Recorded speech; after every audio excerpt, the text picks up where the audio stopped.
दोस्तों नमस्कार, स्वागत है आप सभी का। एक बार फिर से आई चलते हैं बिहार की ताजा खबरों की। लेकिन उससे पहले अगर आपने अभी तक इस चैनल को सब्सक्राइब नहीं किया तो सब्सक्राइब कर लें, जिससे कि आपको बिहार की ताजा खबर रोजाना मिलती रहे। पहली बड़ी खबर, आज और कल विधानसभा का घेराव करेंगे शिक्षक। बिहार भर से हजारों की संख्या में जुट रहे समान वेतन और राज्यकर्मी का दर्जा देने की मांग करेंगे। अपनी कई समस्याओं को लेकर सभी पदाधिकारियों के दरवाजा खटखटाने के बाद जब कोई समाधान नहीं निकला तो अब नाराज शिक्षक टीटी-एसटीटी उत्तीर्ण नियोजित शिक्षक संघ गोपकूट के बैनर तले 16 मार्च को बिहार विधानसभा का घेराव करने वाले हैं। फिलहाल बिहार विधानसभा में बजट सत्र चल रहा। टीटी-एसटीटी नियोजित शिक्षक संघ के प्रदेश अध्यक्ष मार्कंडेय पाठक और प्रवक्ता अश्विनी पांडे ने पहले ही बताया था कि 15-16 मार्च को बिहार के हजारों शिक्षक विधानसभा का घेराव करेंगे। हलकर बिहार में भूमिहीनों को घर बनाने के लिए इसी साल से मिलेगी जमीन। बिहार सरकार का बड़ा फैसला, जिनका परिवार बढ़ा है उनका भी होगा सर्वे। सरकार राज्य के सभी भूमिहीनों को घर बनाने के लिए जमीन इस साल ही दे देगी। यही नहीं, जिन भूमिहीनों को जमीन दी गई है और उनका परिवार बढ़ गया, वैसे लोगों का विशेष सर्वेक्षण कराकर उन्हें और भी बास भूमि दी जाएगी। राजस्व एवं भूमि सुधार मंत्री आलोक मेहता ने विधानसभा में राजस्व एवं भूमि सुधार विभाग के अनुदान की मांगों पर हुए वाद विवाद के बाद सरकार की तरफ से जवाब देते हुए घोषणा की है। ये भी कहा कि एक भी भूमिहीन परिवार नहीं होगा।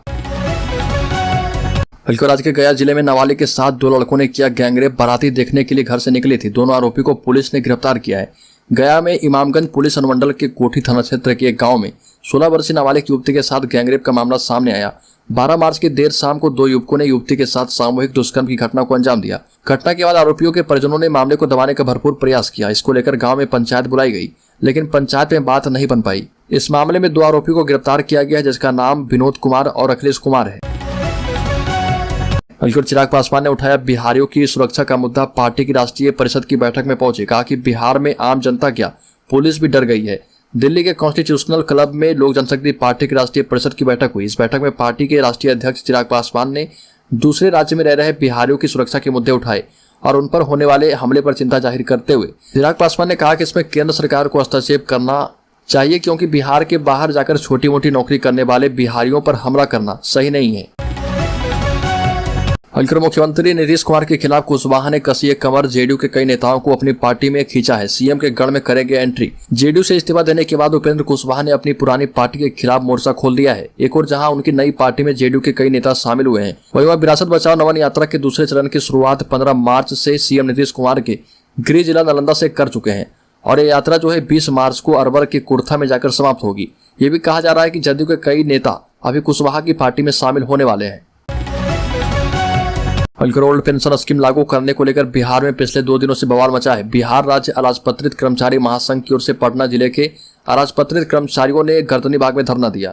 इसी प्रकार का धरना प्रदर्शन बिहार के विभिन्न जिलों में भी हुआ है। हालांकि केंद्र सरकार में राज्य मंत्री भागवत कराड़ ने राज्यसभा में लिखित उत्तर में इसका जवाब दिया और कहा कि सरकार ओपीएस को बहाल करने की किसी भी प्रस्ताव पर विचार अभी नहीं कर रही है। इसके साथ ही ये भी कहा कि जो राज्य ओपीएस में वापसी की इच्छा रखते हैं उन्हें संचित एनपीएस फंड की प्राप्ति नहीं होगी और इसके लिए पीएफआरडीए अधिनियम में कोई प्रावधान नहीं है। आपको बता दें कि बिहार विधानसभा चुनाव के समय बिहार की जनता से आरजेडी नेता और बिहार के वर्तमान डिप्टी सीएम तेजस्वी यादव ने वादा किया था कि बिहार में अगर उनकी सरकार बनी तो बिहार में वो ओल्ड पेंशन स्कीम को लागू करेंगे।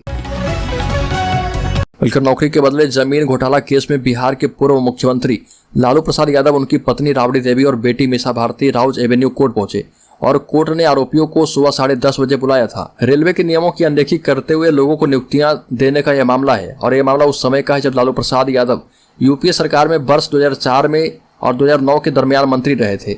जांच एजेंसी का आरोप है कि नियुक्तियां करने में रेलवे के निर्धारित मानदंडों का उल्लंघन किया गया। बिहार पुलिस में ड्यूटी की जानकारी और फोटो सार्वजनिक करना पड़ेगा भारी। गृह विभाग के अपर मुख्य सचिव ने दिया निर्देश। बिहार में पुलिस कर्मियों को सोशल मीडिया पर ड्यूटी से जुड़ी जानकारी या भर्ती और हथियार की फोटो सार्वजनिक करना भारी पड़ सकता है। इसके लिए मुख्यालय स्तर से सख्ती की तैयारी शुरू कर दी गई है। गृह विभाग के अपर मुख्य सचिव चैतन्य प्रसाद ने पुलिस महानिदेशक को इसके लिए सभी जिलों को जरूरी कार्रवाई करने का निर्देश दिया गया है। निर्देश के मुताबिक ड्यूटी के दौरान पुलिसकर्मियों को मोबाइल के उपयोग से परहेज करने को कहा गया है। हल्कर सीबीआई के सामने फिर से पेश नहीं हो पाए तेजस्वी यादव। डिप्टी सीएम की मुश्किलें बढ़ना तय। बिहार के डिप्टी सीएम तेजस्वी यादव की मुश्किलें एक बार फिर से बढ़नी लगभग तय मानी जा रही है। दरअसल सीबीआई ने लैंड फॉर जॉब स्कैम मामले में तेजस्वी यादव को तीसरी बार समन भेजा था। दरअसल सीबीआई के द्वारा तेजस्वी यादव को समन भेजकर पूछताछ के लिए बुलाया गया था, लेकिन वो विधानसभा की कार्यवाही की वजह से नहीं गए। अब माना जा रहा है कि तेजस्वी यादव के खिलाफ सीबीआई सख्त कदम उठा सकती है। इससे पहले तेजस्वी यादव को सीबीआई के द्वारा 2 बार पूछताछ के लिए बुलाया गया था, लेकिन वो दोनों बार भी नहीं गए थे। बता दें कि नौकरी के बदले जमीन रजिस्ट्री कराने के मामले में लालू परिवार की मुश्किलें लगातार बढ़ती जा रही है। मामले में सीबीआई ने अब सख्त कार्रवाई करने का मन बनाया है। अलकर बिहार विधानसभा में नेता प्रतिपक्ष विजय कुमार सिन्हा ने आरजेडी नेता तेजस्वी यादव पर गंभीर आरोप लगाए। विजय सिन्हा ने कहा कि सदन में सवाल पूछने पर आरजेडी के नेताओं के द्वारा धमकी दी जाती है और ये तेजस्वी यादव के इशारे पर होता है। सदन में चर्चा के दौरान बीजेपी के नेताओं के द्वारा सरकार से सवाल पूछे गए, लेकिन इस दौरान हंगामा हुआ। हंगामे के बाद बीजेपी विधायकों ने सदन का बहिष्कार कर दिया, सदन से बाहर निकल गए। इस बीच नेता प्रतिपक्ष विजय कुमार सिन्हा ने कहा कि आरजेडी के सभी विधायकों के द्वारा पूरी तरह से गुंडागर्दी की जाती है। सदन में सवाल पूछने पर बीजेपी विधायकों को धमकाया जाता है। अलकर जमीन के बदले नौकरी घोटाले में दाखिल आरोप पत्र में सीबीआई ने कहा कि लालू प्रसाद यादव के परिवार को अपनी जमीन बेचने वाले अपात्र उम्मीदवारों को रेलवे के निर्धारित मानदंडों एवं प्रक्रियाओं का उल्लंघन करते हुए नौकरियां दी गई। सीबीआई के मुताबिक लालू की इस साजिश में पत्नी राबड़ी देवी, बेटी मीसा भारती, भारतीय रेलवे में तत्कालीन महाप्रबंधक सौम्या राघवन, मुख्य कार्मिक अधिकारी कमलदीप मेनराई ने उनका साथ दिया। इसके अलावा पटना के महाजाबाग, बिहटा के बिंदौल गांव और पटना शहर के निवासियों राजकुमार सिंह, मिथिलेश कुमार, अजय कुमार, संजय कुमार, धर्मेंद्र कुमार, विकास कुमार, अभिषेक कुमार, रविंद्र रे, किरण देवी और अखिलेश्वर सिंह ने भी इस साजिश में अहम भूमिका निभाई। अलकर श्री रामचरितमानस पर घिर गए शिक्षा मंत्री, अब की बार जदयू ने लगाई क्लास तो राजद ने भी ले लिए खबर।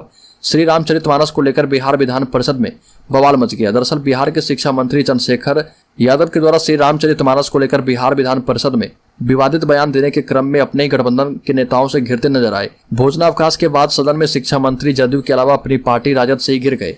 चंद्रशेखर यादव ने शिक्षा बजट पर चर्चा के दौरान शिक्षा पर बात रखने की बजाय फिर से श्री रामचरितमानस को लेकर विवादित पक्ष सदन में रखना शुरू कर दिया। सत्ता पक्ष के सचेतक नीरज कुमार ने पहले शिक्षा मंत्री की आलोचना की और नीरज कुमार ने शिक्षा मंत्री को रामायण, श्रीमद् भगवत गीता, कुरान शरीफ और बाइबल के विभिन्न प्रसंगों का जिक्र करते हुए नसीहत दी।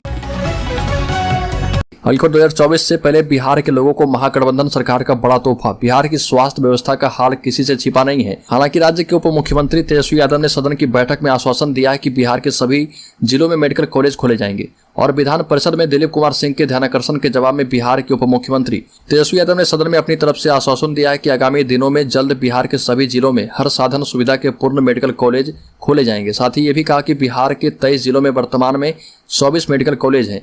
इन सभी मेडिकल कॉलेज में से 9 कॉलेज संचालित हैं और अन्य 15 कॉलेज का निर्माण कार्य किया जा रहा, जो जल्द ही पूरा कर लिया जाएगा।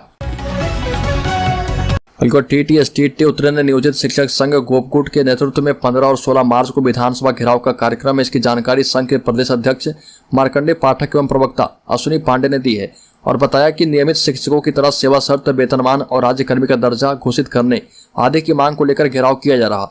इसके अलावा NIOS प्रशिक्षित शिक्षकों, 9 प्रशिक्षित शिक्षकों का दर्जा हटाने की मांग भी शामिल है।